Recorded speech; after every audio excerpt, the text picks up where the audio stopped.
Hello.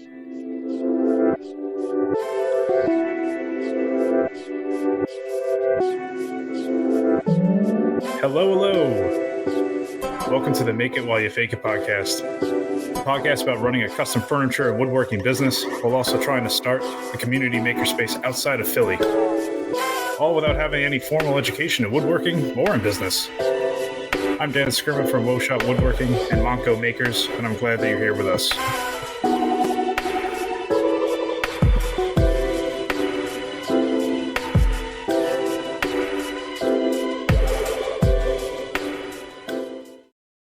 So there's been a whole lot that you have done since we recorded last. Oh, God, we're recording already? Oh, yeah. Oh, man. No soft entrance or anything. No, there's definitely none of that. Just fucking sending it. All right. We're going. So you finished the bench. The bench is, I'm going to say 95% done. I am proud of you. I have not moved into it fully yet. It has no furniture yet. There's no furniture on it. There is no furniture on it. Yep. There's a toolbox inside of it that is, I'm going to say, 40% moved into. Nice. So that's cool. Very cool. And then it looks good. I like the color. For the fanciest workbench I've seen in a while. Looks nice. I'm pretty happy with it. Sapele and beach. Yeah. And a black toolbox. Because why not? I like that. Why not? It does make me want to make a bigger bench. Not just taller, just bigger in general. Bigger in general, man. That was the entry. Like, will I actually finish a bench? Sure. Like, at all? Yeah. And I finished it. You did finish it. I did finish it. Like that. I call that a win. Yeah. Now we can use it for box jumps. We can. It's because it's only 30 inches tall. Exactly. For all of those really tall boxes, I glue up on it that bring it to normal working height. Exactly. All of those. That's all you need to figure out. Yeah, that's a lie. I researched workbenches for freaking ever before I built that. Every single person was like, yeah, when your arms are at your side, it's about like where your thumb starts coming out of your hand. Like pretty much thumb height, top of your palm. That sounds like terrible, dude. I was like, that really? Okay, fine. At all. Yeah, no, that is not good for me. No. And I don't know what operation everyone giving that advice was doing on their workbench because planing it, I am hunched over. Yep. And it's not comfortable. Like the vise on the end, I have to hunch over and bend over and reach low just to tighten the vise. I legitimately smack my shins on it. It's your ankles. It is. Yeah. Yeah. Like me and my shins both wish that I was joking about that. But like I have legitimately smacked my shins on the handles for your vise multiple times. That's awesome. Especially the one that has that little knob coming out of it. Oh, yeah, absolutely. Yeah. No wonder that doesn't work. I have to open that whole thing up and fix it. Oh, for real? Oh, yeah. So I have the twin, whatever the hell they're called. I have the twin handle Veritas tail vise and twin screw. There you go. There you go. And they have the feature on it where there's a little pin on the right handle that if you engage it, you can then turn them freely, the right side or left side. If you're doing something that is somewhat of an odd shape, but I really don't understand the application, honestly. Yeah, for all the trapezoid. Absolutely. For my trapezoid commissions, I do. Yeah. So that was hit by accident. It started going independently, but then it won't re-engage. It won't disengage now. So now they're permanently independent, which is really annoying. And the spring is not springing it back. Huh. So it's pretty much locked, engaged right now. So it's engaged and they move independently. Yes. So I could still use it if I turn them both at the same time in the same speed, which is completely ridiculous. And the opposite reason I bought that. Yeah, it sounds is really absolutely terrible. I think part of the reason is that I'm also at the absolute max width for that vise. Yeah. For like the faceplate and how widespread the two gears are. Like I had to use the extra 3 links of chain that they provided. Like, hey, if you're using the max, you need to add these whatever. So I added everything. So I'm at the absolute max. That's the widest that would go. So they're pretty close together. So they sell another add-on pack that's separate for more money. You can go up to, I think you can go up to 30 inches wide. You can go almost the full like end of your new bench. Yeah. You can probably get away with it. Sure. You'd probably have a little bit more than you'd want on each end. Yeah, that's fine. Whatever. Yeah. It would probably rack still a little bit, but they have a whole thing where they sell you a longer chain and a wider faceplate and whatever. But what a bunch of cocksuckers. Yeah, it's really dumb. I mean, it's almost like they're trying to like run a business. Crazy. Stupid. Yeah, the stupid upsells. Hate it. In the end, like I absolutely could have just put pipe clamps in there and made essentially a built-in Moxon vise. Yep. In the end, Jay Bates did that with his bench, and it works fantastic. And he still does it with all of his benches that he builds. He puts that back on. Mm-hmm. So I'm fairly confident that Shop Mike does not actually listen to the podcast. No, not unless, especially if he's not on it. Exactly. Yeah. So I feel very comfortable admitting this here. Yeah. As much as I gave him shit for telling me that I need a Moxon vise on the end of the bench. Oh, no. There's like a solid chance I'm going to put one on there. Oh, no. But like, you just can't use his. You just have to make your own.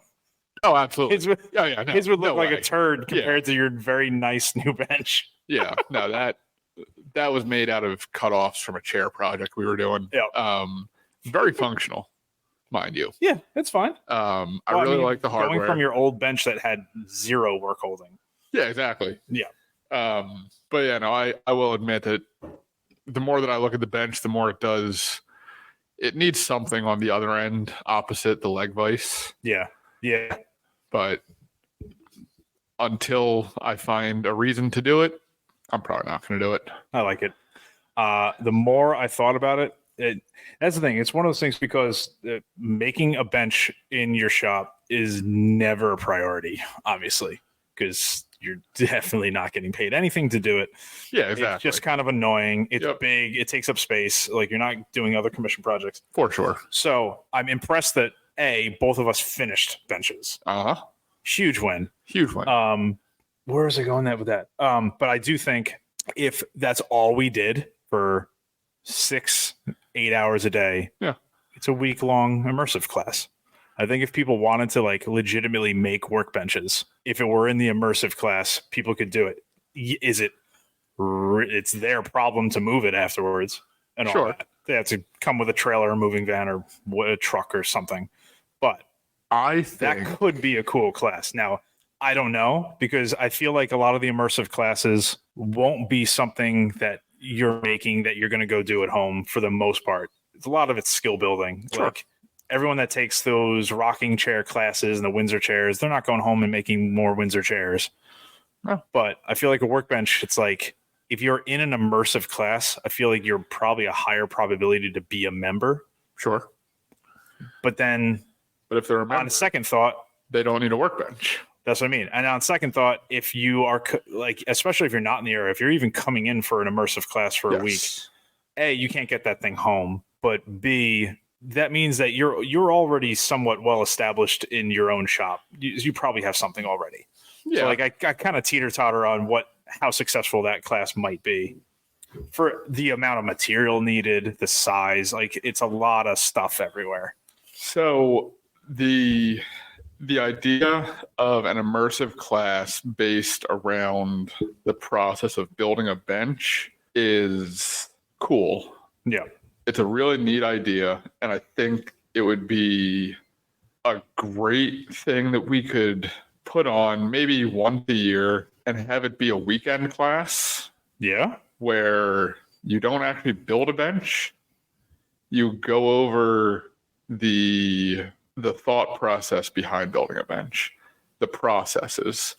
Because I built that bench, I kind of was a little pigeonholed on the size based on the butcher block top that I bought for it. Yeah. But everything else about that bench is built specifically for how I work and what I build. Well, yeah. I mean, you specifically wanted to wrap that toolbox in there. Yes. Which that dictated how you were doing stretchers, how thick the legs were going to be to support the long span, like all that kind of stuff. Yeah, but also the type of work holding that's on there and the type of work holding that's not on there is a very conscious decision based on the fact that I'm not building cabinets production. If I was building cabinet and assembling cabinets, I would have kept my old 4x8 workbench. Absolutely. Sure. But I'm slowly transitioning into more wooden projects, we'll say, instead of like sheet goods work. Yeah, sure. Doing more doors, doing more furniture-based things than big, grandiose cabinets. Yeah. And essentially just giant plywood boxes with face frames. Yeah, pretty much. Things like that, while those commissions will still come through the door, are slowly being phased out for the jobs that I'm accepting. Yeah. And it's funny because saying that, I actually just took on an entertainment center today, which is just painted white cabinets. Oh, ouch. Yeah, but you know what? The money was right, and he's literally right around the corner from the shop. That's not bad. And it'll actually be kind of cool. There's going to be some trick cabinetry to it, some hidden drawers. Sure, okay. I mean, it's going to be fun. It's going to be something that'll keep my mind going. Yeah. But it's definitely not the work that I want to be known for. So, like, at this point, I got to this point way faster than I think most people because of ADD and because of the fact that, like, I don't want to do the same thing over and over. So if I get cabinetry jobs at this point, the first thing I do is try to buy them. Yep. Now, if it's just like, hey, I want a cabinet, I'm not just going to force you into having the sizes that they have. If they don't have it, they don't have it. If it's not going to work, then fine, I'll build it. Like, whatever. But if it's like, if there's more to the project than just that, I'm going to try to streamline the annoying, boring bits as much as possible at this point. Absolutely. I got to the point where I quoted an entertainment center that was multiple cabinets, a hard maple countertop, all this kind of stuff. Old me would go price out it by plywood, by raw like material for maple. Like, oh, I have to buy it thicker because I'm going to be milling it all down and it's going to take whatever. That would be old me. Now I'm like, all right, where can I buy a countertop that fits that dimension and then I can cut it down? Where can I get cabinets that are close enough that I can either modify them or cut them down or whatever? And then I went as far as to get a quote from a painting company, and they were going to paint all of them. They were using pre-tinted catalyzed lacquer, and it was going to be pretty much retail cabinet finish on it, like flawless finish. Yep. They're like, as long as you, like, if you do the Bondo and you do all that kind of shit with like face spraying, all we got to do is spray it. We take it in, spray it. You can pick it up in 3 days. Yep. And they're like, you have to pick it up in 3 days. It's not like, it's done, come pick it up whenever. They're like, we're literally bringing things in and shooting them out, and that's it. Yep. That's all they did. I went as far as that because I didn't feel like spray painting every little crevice of a ton of cabinets and shelves and cubbies and everything. Exactly. You're breathing it in. We have no ventilation here. Yeah, like, without a spray booth, spray finishing, especially paint, it gets everywhere. It really does. My God, when you did those stairs. Oh yeah, there's still white shadows on the floor. When I did that blue entertainment center and that blue record cabinet, like, we have a heater in the shop and it was blowing paint everywhere. And you wouldn't even think. You would think after an hour, you'd walk in and be like, you really wouldn't smell it. Oh, wow, nobody painted in here, until you started looking around and the floor was covered in that mist. Yeah, just a blue dust. God, on every tool. Yep. It's just horrible for everything.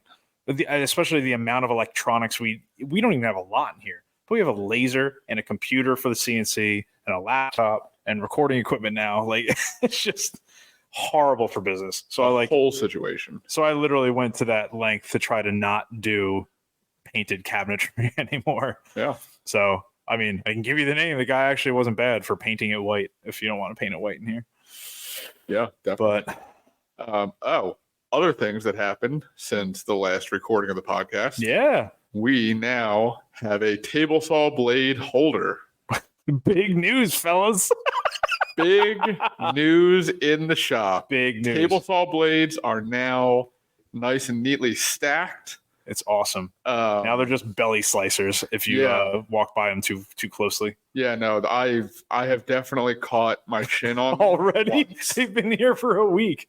Not even. Not even. Not You did even it a last week. weekend. Yep. That's funny. So I'm probably gonna put that underneath the table saw instead of next to it. Probably a good idea.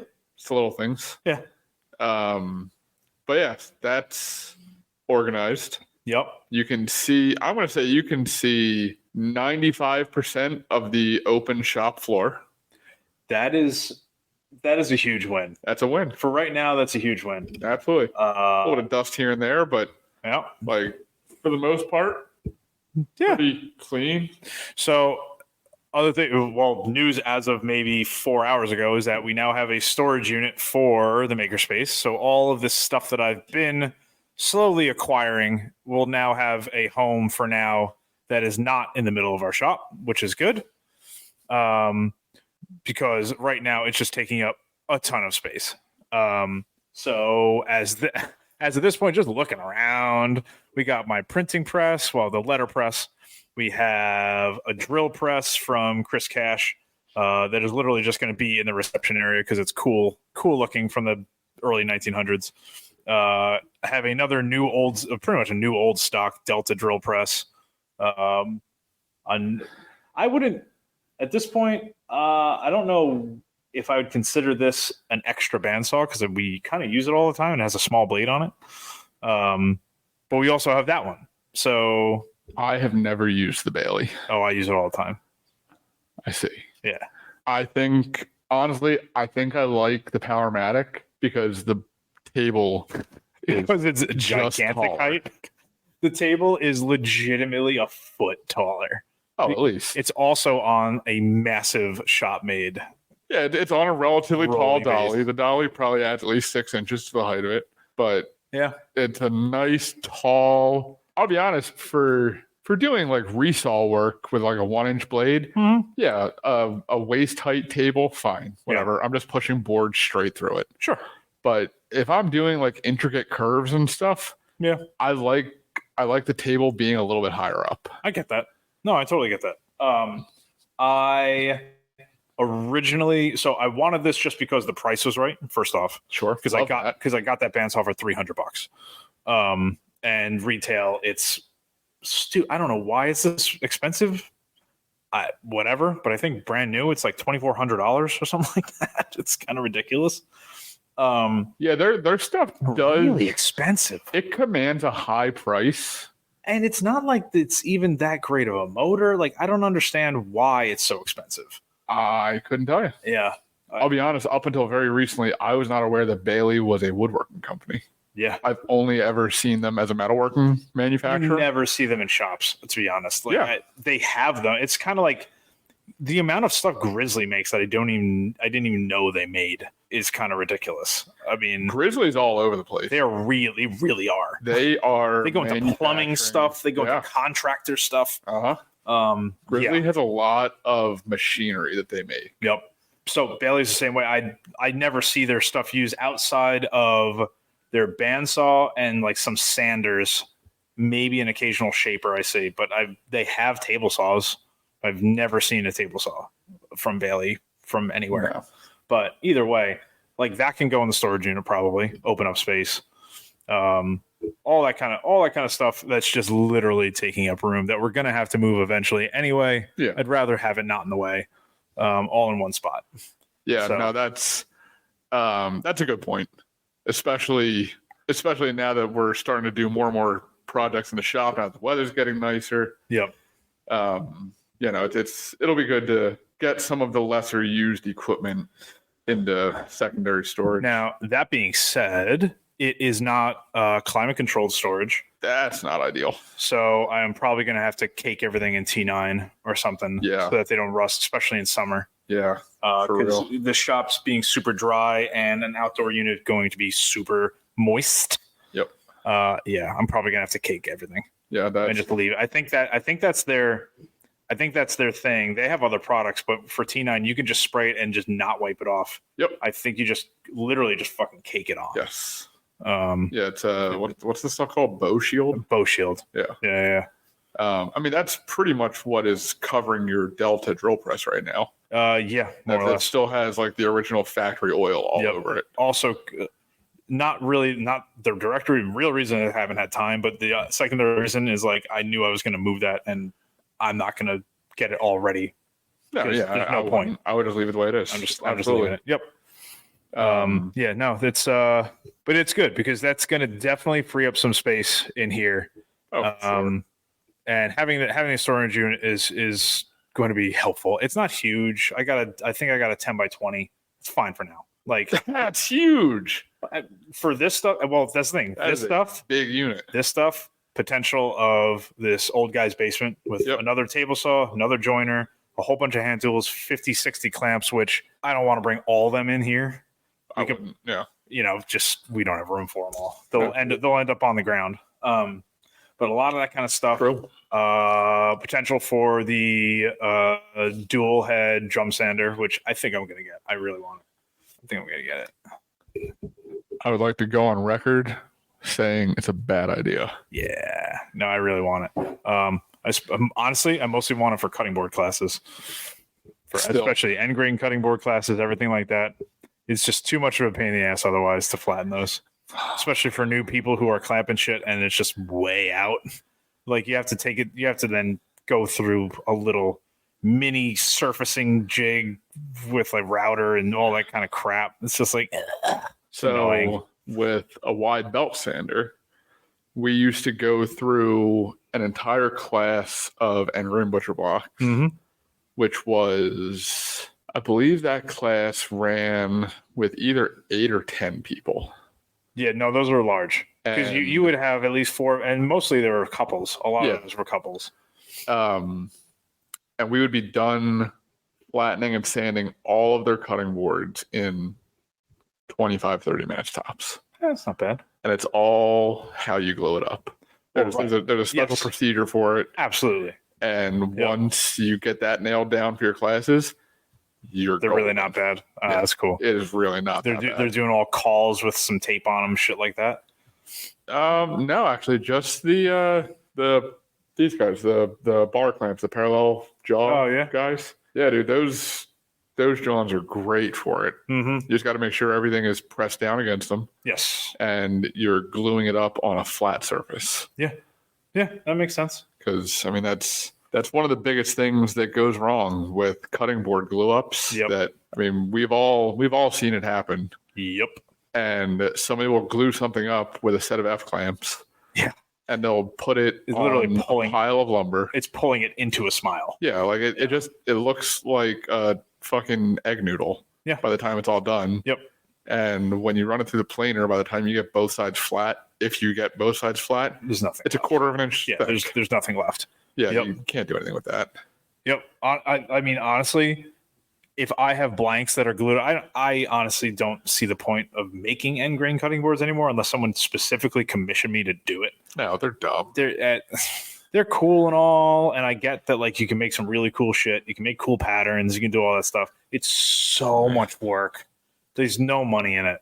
There's just no money in it for the amount of work it is. No one's going to pay $700 for a cutting board. No. And that's the other thing is like once you get into like if you just have a bunch of chair cutoffs or table cutoffs, and you want to glue them up into just a solid walnut end grain butcher block, fine, whatever.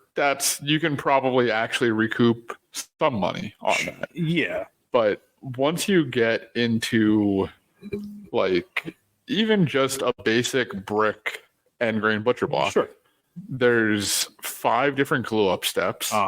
There's a gallon of glue. Yep. I mean, the amount of time and effort that goes into them, and that's like one of the lowest level end grain butcher block designs out there. Yeah. Once you get into like you get into some of those box patterns where they look 3D. Yeah, like the 3D like MC Escher looking thing. Yeah. They're cool as shit. Don't get me wrong. Absolutely. I love it. Yeah.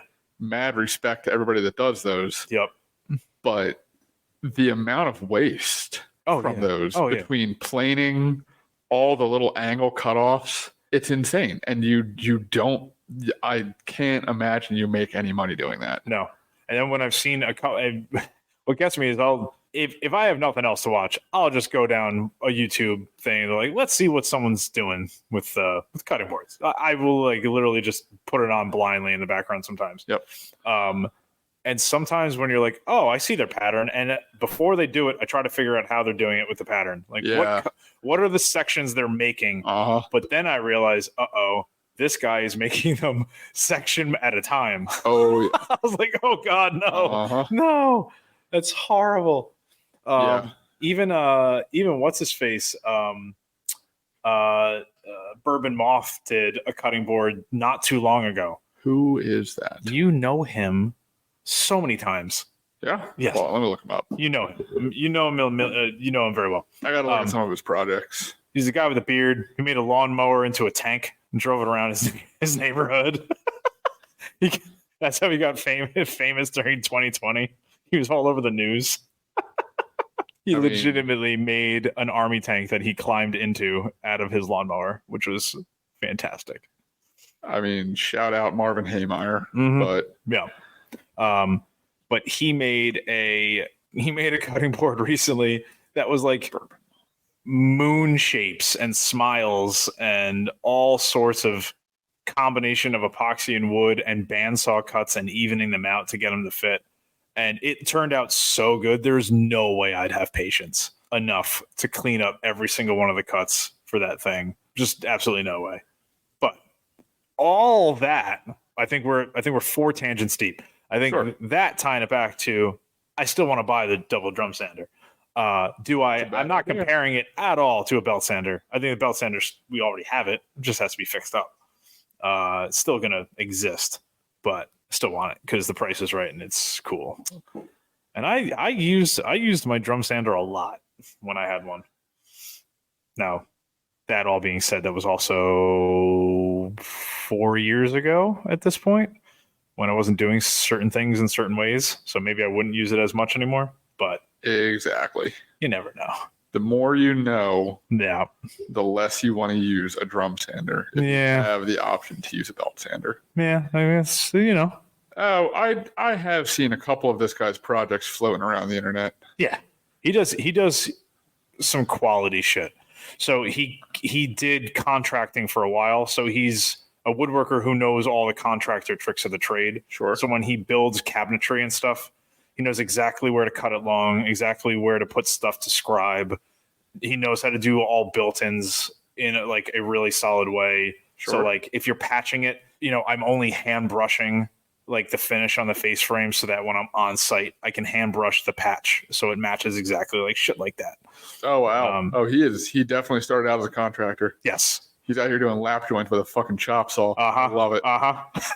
So he fully refurbed an Airstream from scratch. Oh, that's fun. Now, I say from scratch. He had a company do the exterior and get all the wiring correct. And then he did all the custom cabinetry inside, which just sounded exhausting. Okay, so I have done... You did a build out of a truck, right? A van? I did. So I've done the build out for 2 vans over the years. Looks like such a pain in the ass. I did 1 boat interior. Did you really? Yes. Oh my God. And what at a teak? Yeah. Oh my God. Yeah, it was all teak. Dude, they pay so much. My brother-in-law and his family have boats up in Boston. Yep. Like the amount of money that he was saying it was to like do simple pieces, like just do the railings and stuff where they're curved and everything.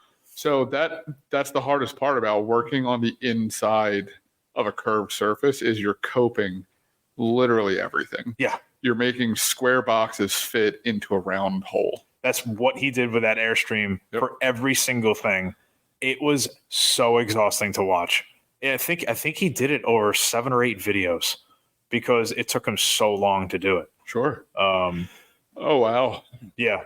No, I just found his tank build video. Dude, it's worth watching. It's ridiculous.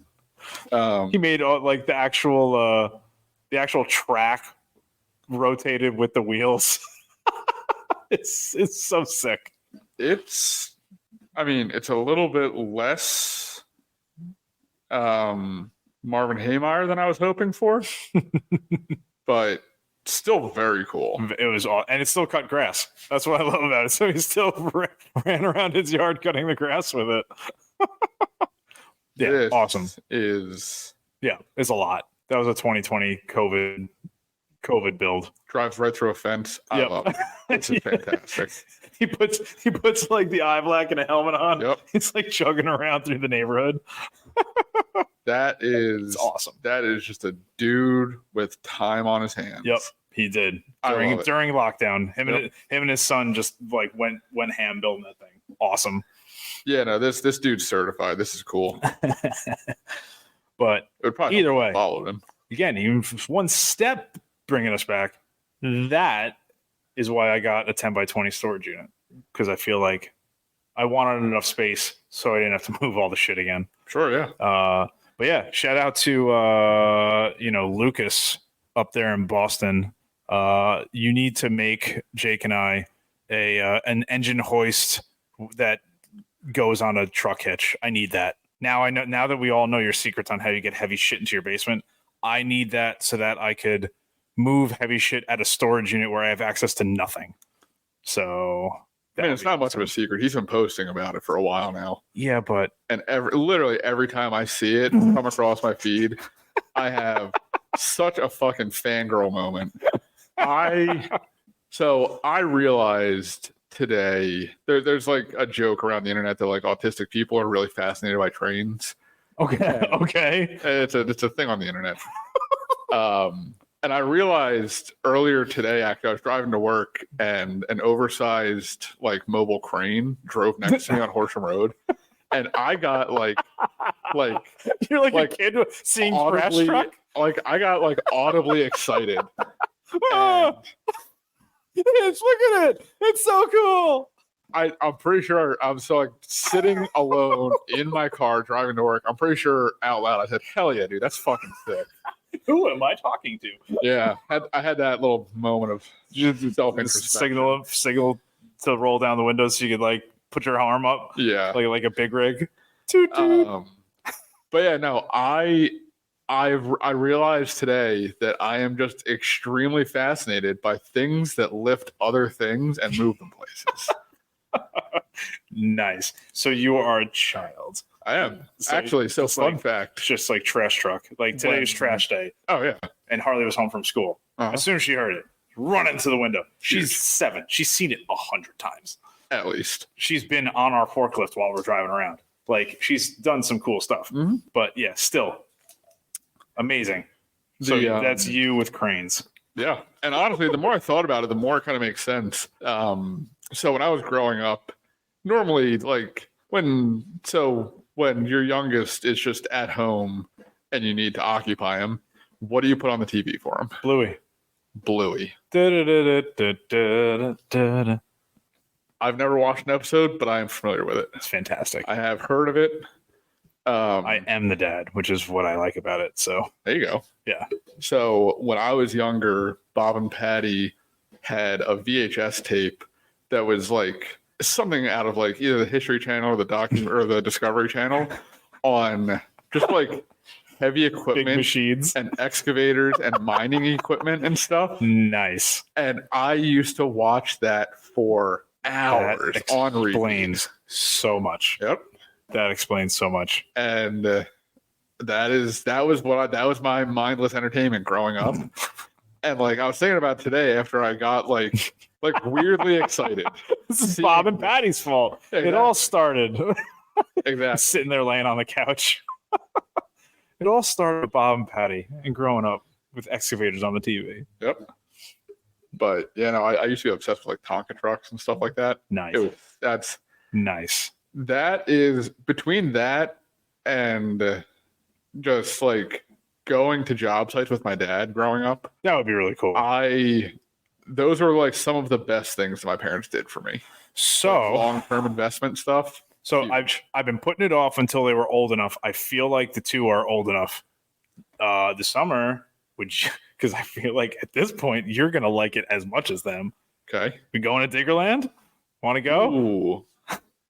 Diggerland and Dirty Jersey. I think it's in Jersey, right? I believe so. Yeah. Heard it's a good time. I have also heard it is a fantastic time. For adults and kids alike. Yep. So, I mean, yes, obviously I'm in. Okay, I figured. We'll keep talking, but I know you're in. Yeah. Okay, cool. I'll just tell you the date. See, like I like things like Diggerland because it's like socially acceptable for just an adult to just go to it. Yeah, right. Cool. Yeah, exactly. See, I found out recently that like you're not allowed in Legoland if you're not accompanied by a child. You're not allowed in without a child? Yeah. Really? Yeah, like somebody will like come up to you at the door and be like, "Hey, are you here with like a family member?" I didn't know that. Yep. I understand it. Exactly. I definitely understand it. Very, very sad moment in my life. That is pretty upsetting. Yeah. It's like, do you have like an outdoor one I can go to? Like, is there any option for me? Yeah. And like the guy was cool find a child. Yeah. The guy at the door was cool about it. He was like, "Hey man, look, like I get it. But like I work here. It's not the best look."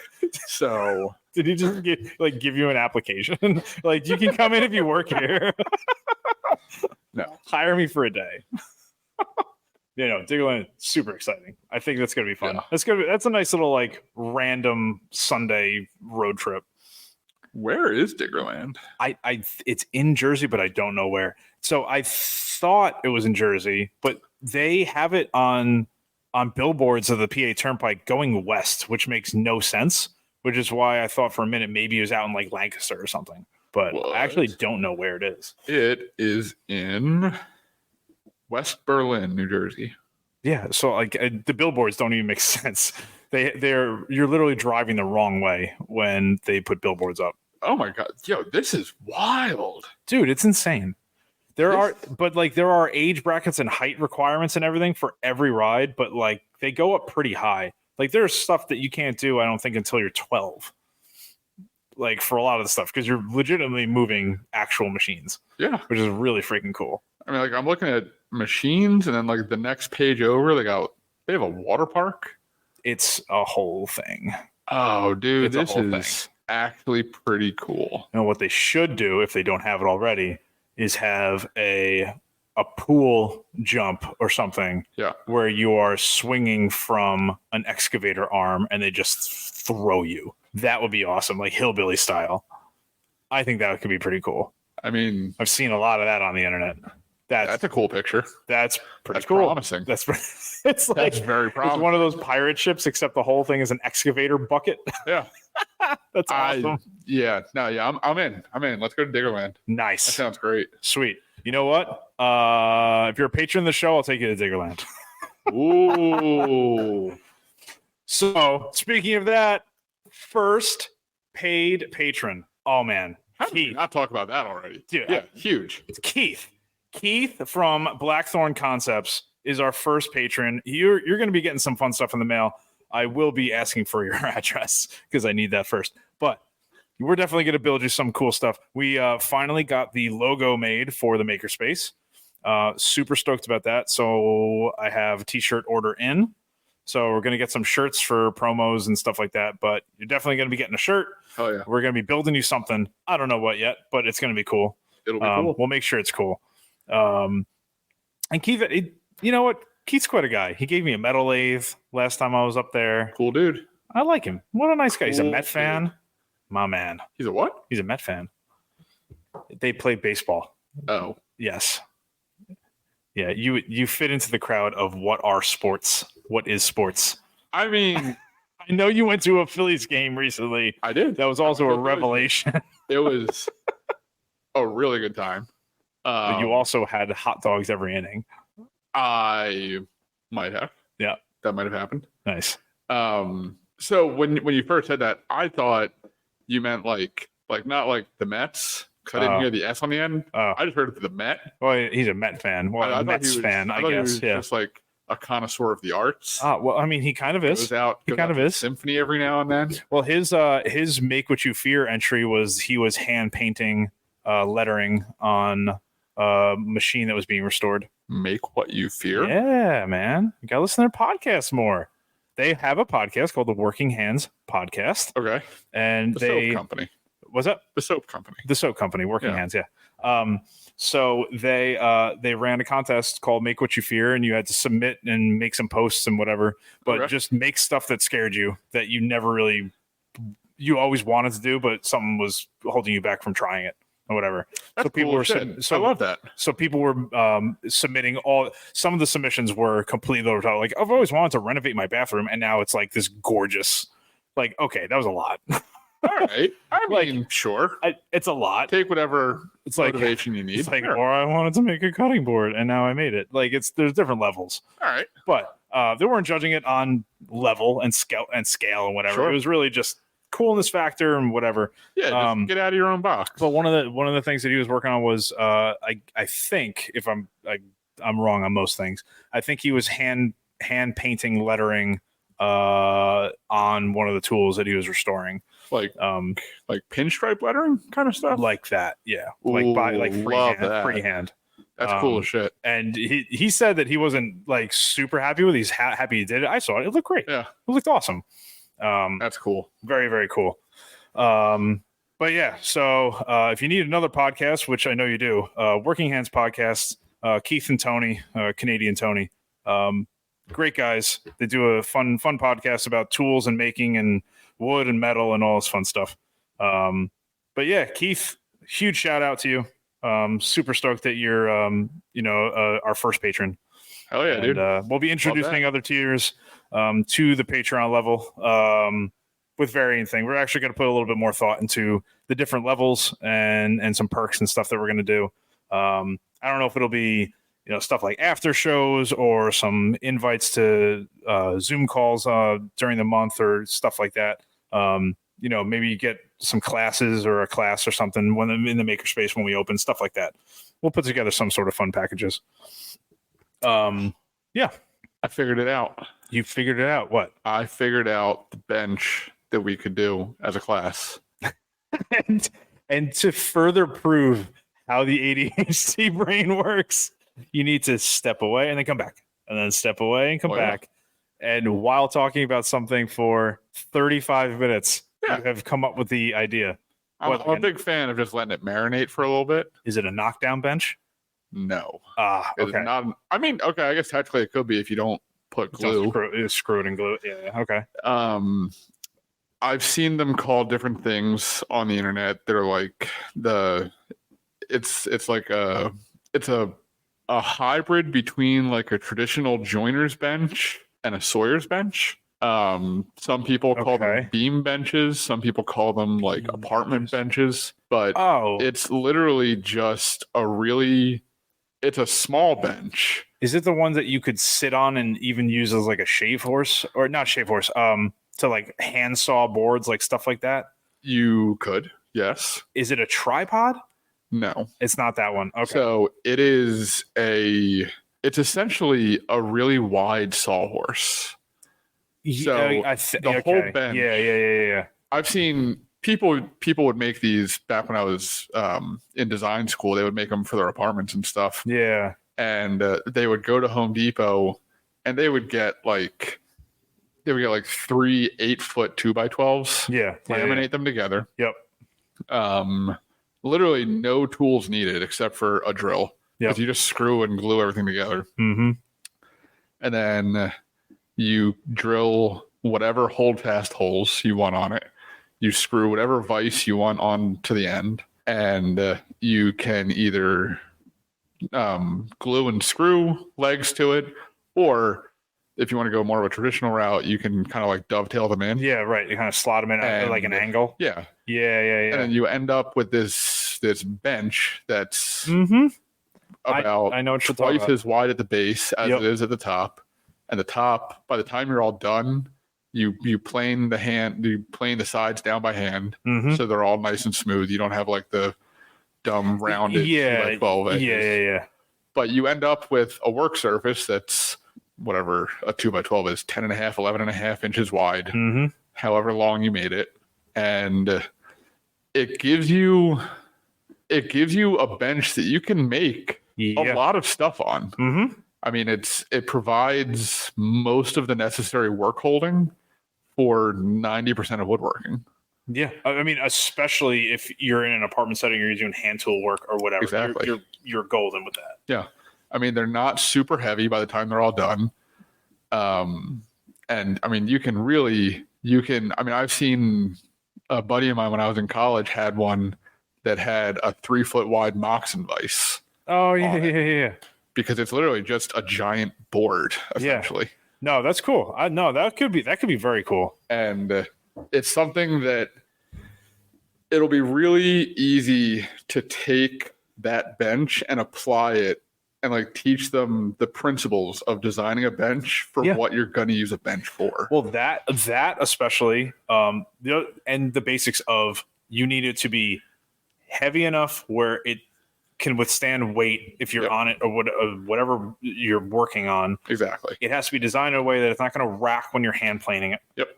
And it has to be enough where it will hold something securely enough where you don't need to clamp things. Exactly. Like there's some basic principles. That's pretty cool. Yeah, and if we're going to be doing it with like the actual like hand cut in joinery for the legs, that'll teach the students about rake. It'll teach them about splay. Oh yeah. It'll teach them about through tenoning on an angle.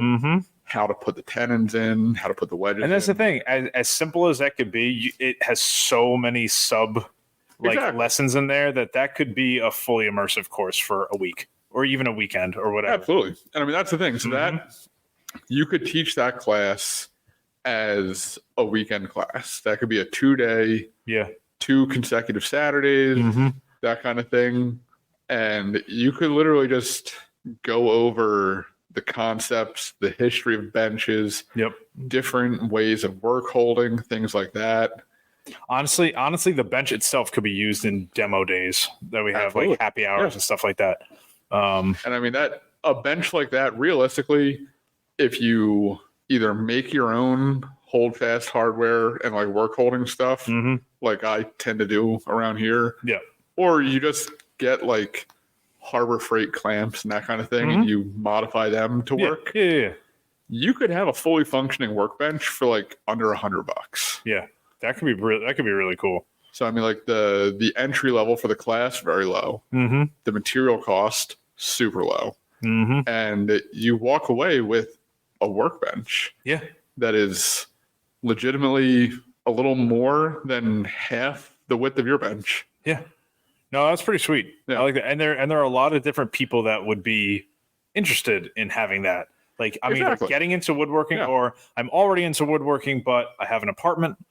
I can't be running power tools or whatever. Absolutely. Or like I have a membership, but I don't always want to drive in here, or you happen to be closed on Monday or whatever it might be. Like Like sometimes I want to do some stuff at home. Yeah, like sometimes look. I get it, dude. Sometimes I wake up at 3 a.m. too, and I just want to cut some dovetails. I've been there. You are a nerd. I mean, whatever, Mr. Baseball's a sport. Jesus. I have quite a following on that. that is one of the things I'm very confident that I am not alone. Do I seek out letter presses that I don't really use? Yeah, okay, maybe, sure. Exactly. But whatever. Baseball is definitely a thing. Whatever. But yeah, no, I think we could absolutely do a quote unquote workbench class. That even if they don't, so that's the thing. So it's a relatively cheap workbench. It's not going to be a lifetime workbench for 90% of the people that take the class. Eventually, you're going to find somebody that falls in love with the utilitarian nature of it, and that's their fucking bench, dude. But then the other 90% of the people that take that class, that's going to be the bench that they use to make their workbench. Well, absolutely. I mean, that was that's funny you say that. I mean, my first bench was Paul Seller's bench, and the whole thing was, we're going to make this because you don't have one. So exactly. I can't tell you, well, we're going to glue all these things up, so put all the boards on a bench and then glue them up. Well, that doesn't make sense. I don't have a bench. So his whole shtick was building a bench that requires that you're pretty much doing it on the floor. And so you're just doing it on the floor, which is awesome. It would be way nicer if it wasn't on the floor. Oh, for sure. Like absolutely. if you have just something hands down to put it on, it's better. Yep. Because some of that stuff was real pain in the ass doing it on the ground. Yeah. Um, And you know what? That is one of the most. That's going to be one of the biggest principles behind the class itself. Yeah. Is going to be just designing a class that gets people into the craft of woodworking. Absolutely. And that is a huge barrier. I have nothing to put it on. Yeah. Like it's so simple. It's like you can, sure, you can go buy a plastic folding table and like go on there and start gluing shit up on there. Sure. Yeah. But you can't start hammering on it. It's just not really going to work. Yeah. And I mean, I've seen people make these like quote unquote beam benches out of pressure treated lumber and they just leave it outside. Yeah. Yeah. Like they don't take the screws out of it when they glue it together. Yep. And it's literally just a laminated pressure treated beam that they've kind of glued together, but it's mostly just screws. Yep. And that's what they do all of their like outside framing on. Yeah, that makes sense. I mean, it's a super low entry bench that I think really pays dividends. No, it totally makes sense. I mean, even when I built my kid's little, quote treehouse, they just have they have a little house I made on top of a sandbox with a slide and whatever. Absolutely. Super simple. Not having anything to put shit on to cut things was so freaking annoying. Yeah. Like I almost legitimately bought one of those shitty Home Depot, like when you walk out the door workbenches, just to have something, and I was going to throw it in the backyard just to have something. Absolutely. I did not, because that was a true waste of money if I did that. But that is a total. I mean, there's a reason that like every grandfather in America had some sort of workbench in their basement. Yeah. Back when like people were doing a lot of the stuff themselves before like the revival of the DIY type thing. But back in the 50s and 60s and stuff, every single grandfather had a workbench in their house somewhere because they needed to do something. So this totally falls in line with that. I dig that. That'd be really cool. And I think people have taken that and like have made slight modifications to make it a more permanent bench. Like is it the Nicholson bench that has like kind of the angled legs with like the angled leg vise in the front? Possibly. I think it's the Nicholson one. But it's the same principle. It's just like an angled splay legs with a big top on it. Yeah. And like the leg vise just follows the angle of it. So it's the same purpose. It just looks normal then. I mean, like, okay, so here's one. So now that I'm actually looking it up, a lot of these are being called Roman workbenches. Yeah, that's it. And there's some on here that are literally just somebody actually laminated a pipe clamp into it for work holding. Yep. Love that. That's great. But then like other ones, like this one is probably only 18 inches tall and it's made to sit on. Exactly. Yep. I mean, so there are a couple that will appear on Facebook Market called just like mini workbenches. Yeah. And they can go on top of an actual workbench. In the same vein as like a Mockton vise is just one vise for your whole workbench. They have mini workbenches just for dog holes and stuff. Yeah. Because like, for example, you on your workbench don't have dog holes. Yet. Really? Yep. I thought you weren't doing them because you had the bench under it, the toolbox in it. Am not going to have them go all the way through. Oh, little pop-up dogs? Probably. I am surprised at just how easy those are to make. Those always seemed like they were a pain in the ass, but the little push-in like cabinet hardware, door hardware? Not those. Not those? Not those. No, why not? The one that I'm looking at, I'm probably going to put like 4 or 5 of them on the bench, but they get mortised in and they have like a little like screw on the top. When you undo the screw, it like brings up like a toothed like paw kind of thing. Oh. Yeah. Is that like from the what am I thinking of? The like people use them workbench thing? a little bit, yeah. like that little stop that they have. Mhm. I like that a lot. Very similar to that. I really like that thing. It's really functional as a planing stop. It's very functional as far as sanding and stuff because it doesn't really vibrate loose. That's cool. And they also have it's in kind of like an indexable cutter head. Yeah, like 4 sides. Right. It's like one will have teeth, the other one will be nice and smooth. Oh, that's cool. Yeah, that's pretty sweet. Moravian workbench. Oh yeah, that's the one with the slanted leg vise. Slanted leg vise. Yep. Mm-hmm. Yeah, they've combined so many of these, like one feature of this bench, one feature of this bench, and they just call them different things. I still love Third Coast Craftsman's workbench. That's what I modeled mine off of. It's a good one. So his was also combined a couple of different styles, but he had the stuff that you personally don't like. Like he had the what's the like curved foot thing? What the hell is that called? The curved foot thing? So on the long side of the bench, that hook. What's that called? No, not a bench hook. Man, it's like I think is it a French word or something? I forget what the hell it's called. Either way. Bird mouth? Bird mouth? Is that what it's called? Yeah, the tiny so for little... the long thing, then you just have a little hook and you can butt it up against it and plane against it. It's like a nice little acute angle thing. I always call them bird mouths. I think it's slightly different than that, but either way, you know what I'm talking about. You specifically said that you don't like them because you I think it was that you knock them loose or something, or they dig into they like dent the corners of the piece or something like that.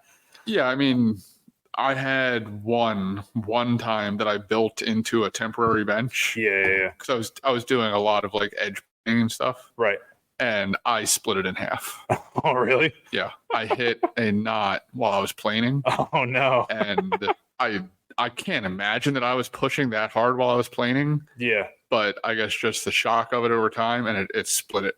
So nice. Fuck me, right? Yeah, you know. Little things. But yeah, no, I think to kind of sum it all up, that guy. Yeah. Whatever that thing's called. Yeah, whatever that's called. But yeah, no, it's I think that's a cool class.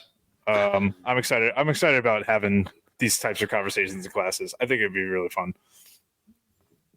You ever watch How I Met Your Mother? I tried to get into that.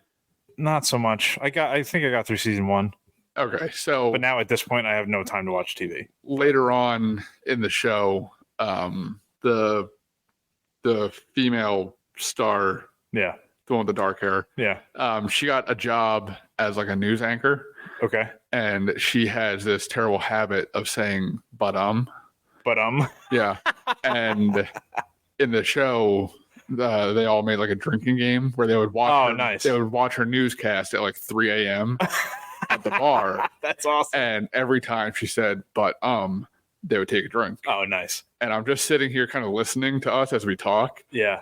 That game could definitely be applied to this podcast. 100%. Yeah. Not after this, now that we've said it.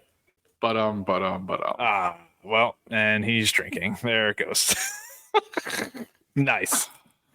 Well, I think that'll do it. We had a topic and we didn't even get to it. That's fun. Love that. That is fun. So now I have to just the fun task of coming up with a title for this because I have no idea at this point. But Jake wants to go to Diggerland. That's what it'll be called. There it is. I think that would be a great time. It's going to be. We're definitely going. That's going to be fun. Coming? Would she be interested in something like that? Would she get any enjoyment out of that?